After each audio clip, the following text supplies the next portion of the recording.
pag-usapan po muna natin yung public trust ni BP Sara. Ang galing na, nakalimutan ko pangalan nitong abog. Pakagaling. Ha? Ako, supalpal. Supalpal si Matibag. Sige, pasok tayo. This is the entitled public trust rating. I'll just focus on the green, not the red. No, but Vice President Sara Duterte, it says there 57%.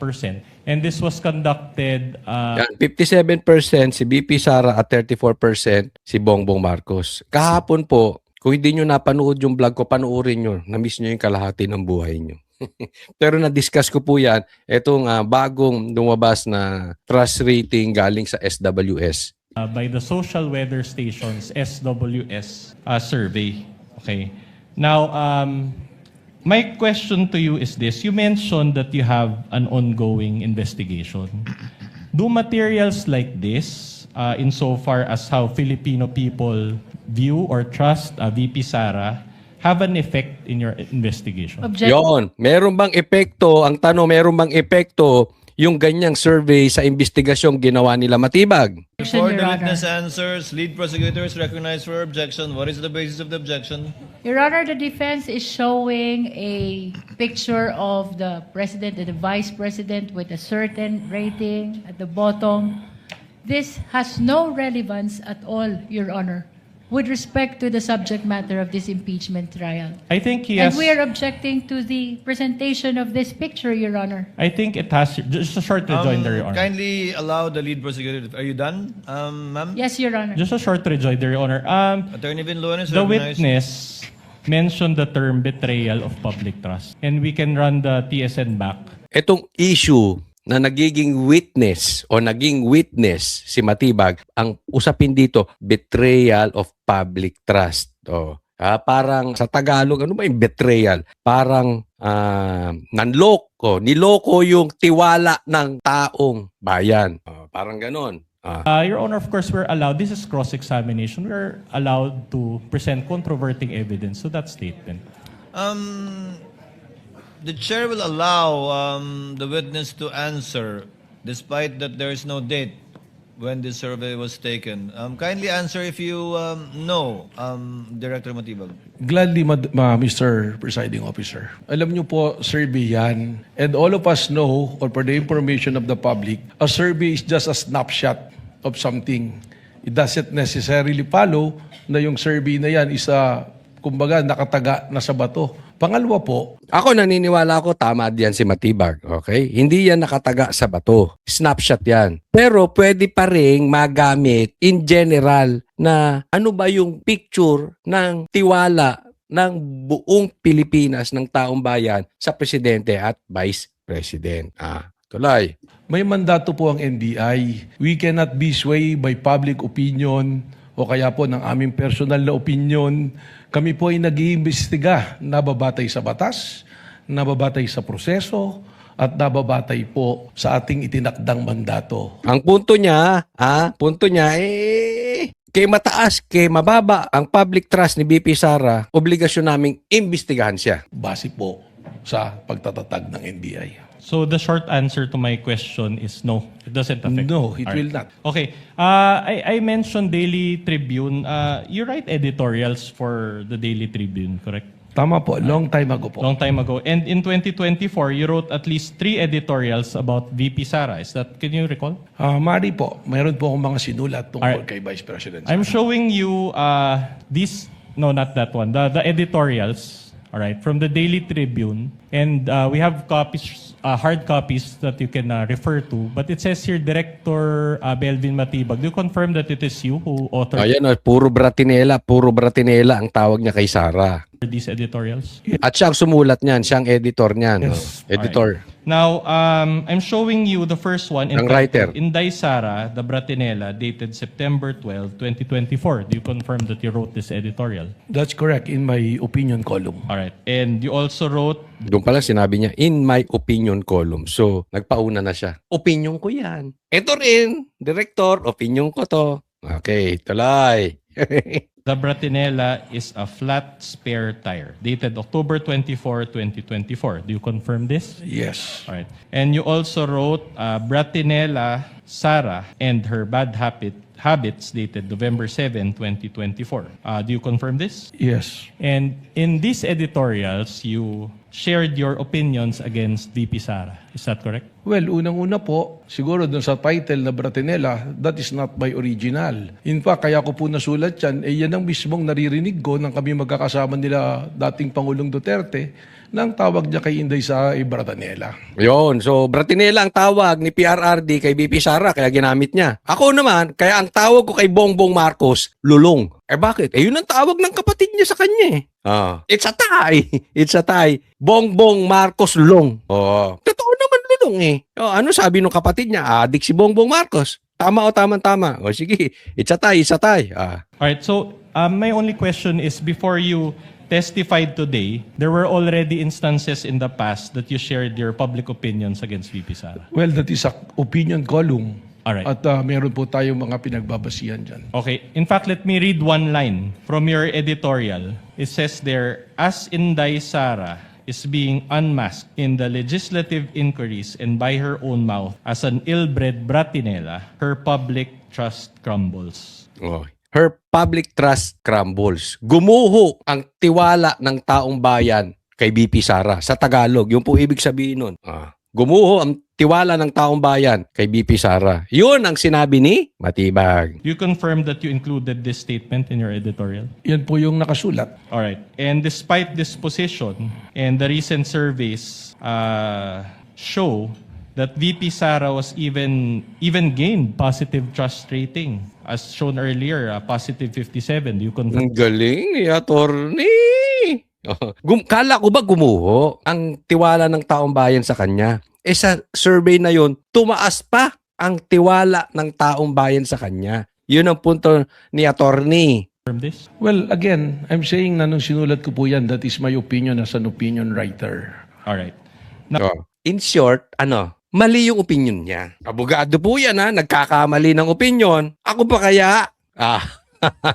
Tama o tama-tama? Di ba? Nagkamali siya ng opinion kasi sabi niya gumuho pero nakakita na ba kayo ng building na gumuho pero tumataas? Wala siguro. Gumuho. Trust rating of VP Sara crumbles. Now, despite this positive trust rating by VP Sara, do you still maintain that, and I quote, her public trust crumbles? Well, para sa akin po, na ako yung NBI director, palagi ko po hindi po material itong ating pinag-uusapan sapagkat sabi ko nga, ang ating po pag-iimbestiga ay nababase sa batas, nababase sa ebidensya at prosesong nandoon. Ang tanong po ng abogado, ulitin natin pakinggan nyo yung tanong ng abogado, saglit. Maintain that, and I quote, her public trust crumbles? Ang tanong, naniniwala ka pa ba na gumuho ang tiwala ng taong bayan kay VP Sara? Yun po ang tanong.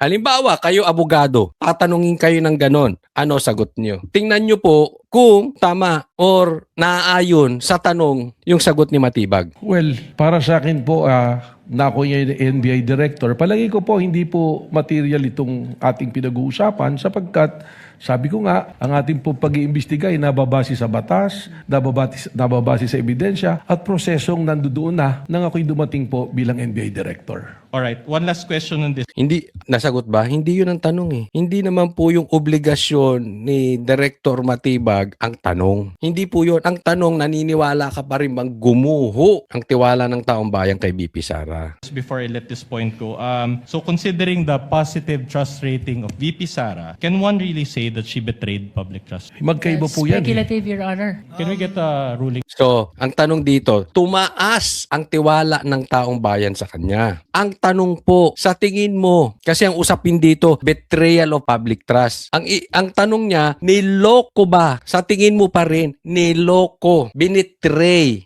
pinagkalulo ni VP Sara yung tiwala ng taong bayan. Kasi kung ako tatanungin, hindi po. Kasi kung niloko nila ni Sara ang tiwala, halimbawa nag-scam siya, kaya ng ginawa ni Bongbong Marcos, sabi niya, hindi ko papapasukin ng EDCA, pero pinapasok. Anong sinabi niya? Hindi sila magko-cooperate sa ICC, pero sila pa mismo ang nagpapasok sa ICC. Yung po, yung betrayal of public trust. Niloko mo yung tiwala ng taong bayan, kaya ka nga binoto, hindi mo papapasukin ng EDCA, tama o tamang-tama, pero pinapasok mo. Ngayon, ang tanong dito, binetray ba ang tiwala ng taong bayan? Sa tingin ko hindi. Bakit? Tumataas nga eh. Tumataas nga ang trust rating ni BP Sara. Yun po ang tanong ng abogado. Sa tingin mo matibag, binetray ba ni Sara ang tiwala ng taong bayan? Your Honor. Witness is knowledgeable enough to answer. He can handle himself. Director Matibag, you may answer.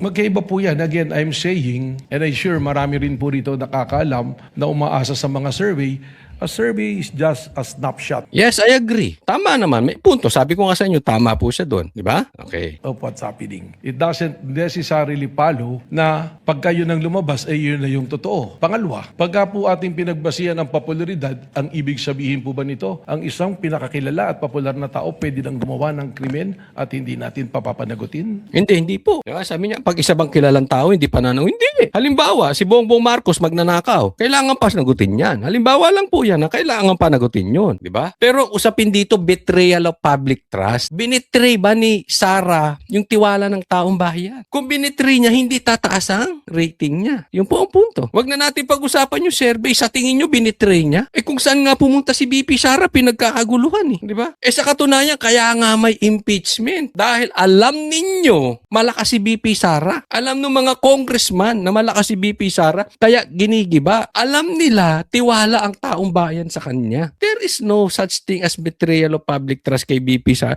Ibintang nyo na lang sa kanila sa kanya yung iba. Pero dito, mali po. Mali. Your Honor, at this point, Your Honor, the defense is constrained to ask for a continuance, and we have our grounds therefore. Number one, Your Honor, the testimony of Director Batibag earlier consisted of a lot of new topics, and it is we believe that it is the right of the respondent to intelligently cross-examine him on those topics. Again, Your Honor, those topics are not included in the articles of impeachment and are considered new. In fact, Your Honor, as earlier stated, we feel that these new topics are a violation of the respondent's right to be. Ayun. So, violation po yun. Illegal po yun na nagpasok di umano si Matibag sa testimony niya ng kung ano-ano wala naman sa articles of impeachment. Yan po yung sinasabi ng abogado. Kaya merong request itong abogado na tapusin na muna ngayon at kinabukasan, papasukin ulit si Matibag para matanong patungkol doon sa bagong ipinasok ni Matibag na wala sa articles of impeachment. O, ang tanong, papayagan ba? Promptly and fully